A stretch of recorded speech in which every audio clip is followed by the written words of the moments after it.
ازيكم عاملين ايه؟ ان شاء الله النهارده هنعمل مع بعض تارت المانجا. سهل وسريع وطعمه حلو قوي.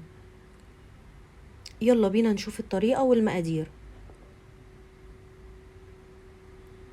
معايا هنا 200 جرام بسكويت، اي نوع بسكويت شاي بنحبه وبنفضله.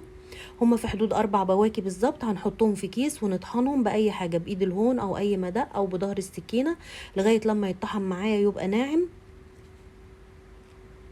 بالشكل ده كده. هنزل عليه بنص كوبايه زبده سايحه وافضل اقلب فيه لغايه لما يشرب الزبده ويبقى عامل زي الرملة المبلولة. المقادير كلها هتلاقوها مكتوبة في صندوق الوصف. اي فاكهة نستخدمها، مش شرط خالص المانجا، ممكن نستبدلها بفراولة او موز او تفاح. وان ما لقيناش نوع الجيلي المناسب ليها ممكن نستبدل الجيلي بجيلاتين.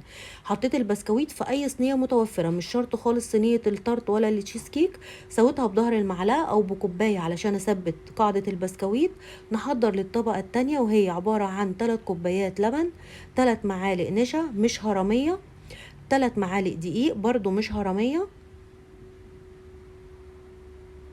4 معالق لبن بودر ممكن نستغنى عنهم لكنهم بيدوا الكريمة دسامة اكتر، 4 معالق كبيرة سكر، وهنا السكر مناسب جدا. المهم ان انا اتاكد ان انا قلبت الخليط ده كويس جدا وكل المكونات دابت معايا، النشا مش لازقه علشان ما تكلكعش معايا. هرفعه على نار متوسطه لغايه لما يتقل وارفعه من على عين البوتاجاز. خلاص هنزل عليه ب6 قطع جبنه مثلثات او 3 معالق جبنه كريميه وعلبه زبادي صغيره اللي هي معلقتين كبار مليانين. واتاكد بقى ان انا دوبت الجبنه المثلثات كويس قوي في الكريمه، هي هتدوب بسرعه لان الخليط ساخن.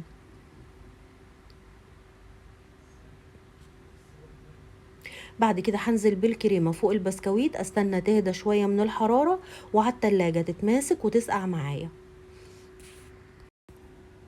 محتاجه هنا كوبايه عصير مانجا من غير ولا نقطه ميه. قطعت المانجايه وهحطها في الكبه. عايزه كوبايه عصير بيوري من غير ولا نقطه ميه خالص. هضرب المانجا كده في الكبه واخد منها كوبايه عصير. معايا بقى 4 معالق كبيره سكر، معلقتين جيلي مانجا، ومعلقه واحده نشا. وهنزل عليهم بعصير المانجا بس اقلب كويس برضو على البارد، اتاكد ان النشا دابت ومش مكلكعه. هرفعهم على نار متوسطه لغايه لما يبدا يغلي معايا مع التقليب طبعا المستمر. اول لما يغلي معايا محضره هنا نص ليمونه، مش هعصرها كلها، هاخد منها يدوب كده عصره صغيره، نقطتين ليمون. بعد كده محضره مكعبات مانجا، يعني المكعبات دي في حدود كوبايتين، منجايه كبيره. استنى تغلي غلوه واحده والخليط اللي هو الكريمه سقع معايا خلاص. بنزل بقى بخليط المانجا بعد ما هدى برضو شويه من الحراره وبدخلها التلاجة اقل حاجه 6 ساعات او ببيتها من بالليل للصبح. وده شكلها بعد ما جمدت معايا.